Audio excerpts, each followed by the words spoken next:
తెలంగాణ ప్రజలు 8 సీట్లు ఇస్తే నరేంద్ర మోడీ గారికి బీజేపీ వాళ్ళు తెలంగాణకు గాడిద గుడ్డిచ్చారు.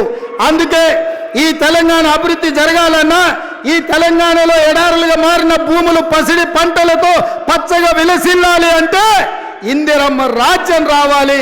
పాలమూరులో పాలమూరు రంగారెడ్డి ఎత్తిపోతల ప్రాజెక్టు పూర్తి కావాలి. నల్లగొండలో ఎస్ఎల్బిసి టన్నెల్ పూర్తి కావాలి. ఖమ్మం జిల్లాలో సీతారామ సాగర్ ప్రాజెక్టును పూర్తి చెయ్యాలి. ఇవి పూర్తి చేసినాడే ఇవాళ తెలంగాణ సస్యశ్యామలం అవుతుంది.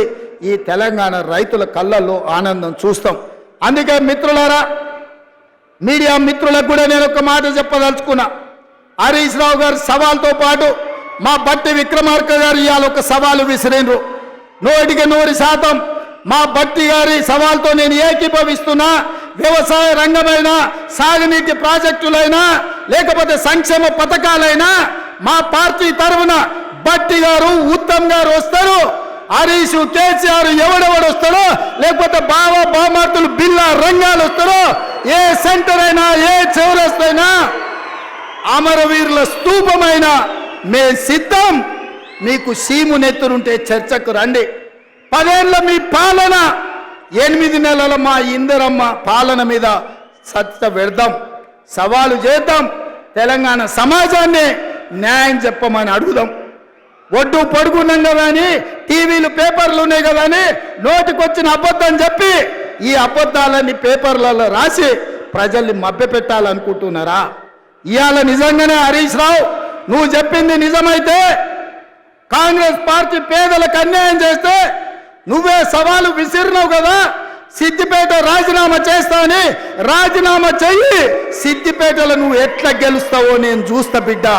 నువ్వు అనుకుంటున్నావేమో సాగుతుందని, దేనికైనా సాగుతుంది. వయసులో ఉంటే పంది కూడా అందంగానే కనిపిస్తుంది. అధికారం ఉంటే నీలాకటోళ్ళకు నీళ్ళు కూడా అట్లనే ఉంటుంది.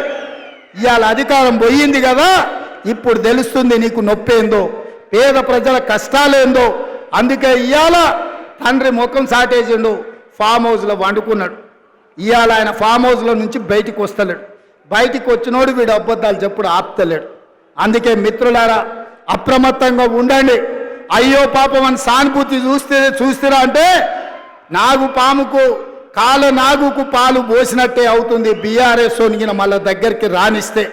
అందుకే ఈరోజు ఇంత మంచి కార్యక్రమం, ఇవాళ సీతారామ ప్రాజెక్టు ప్రారంభోత్సవానికి, అదేవిధంగా 2 లక్షల వరకు 3వ విడత రైతుల రుణమాఫీకి వేలాదిగా మీరు ఇక్కడికి వచ్చి ఆశీర్వదించినందుకు, ఇంతసేపు ఓపిక ఉండి, ముఖ్యంగా మా అక్కలు, మా చెల్లెళ్ళు, మా పెద్దమ్మలందరూ కూడా నిండు మనసుతో ఆడబిడ్డలందరూ ఇందిరమ్మ రాజ్యాన్ని ఆశీర్వదించడానికి మా లంబాడ సోదరి మళ్ళందరూ కూడా ఇక్కడికి వచ్చినందుకు మనస్ఫూర్తిగా వాళ్ళందరికీ ధన్యవాదాలు తెలియజేస్తూ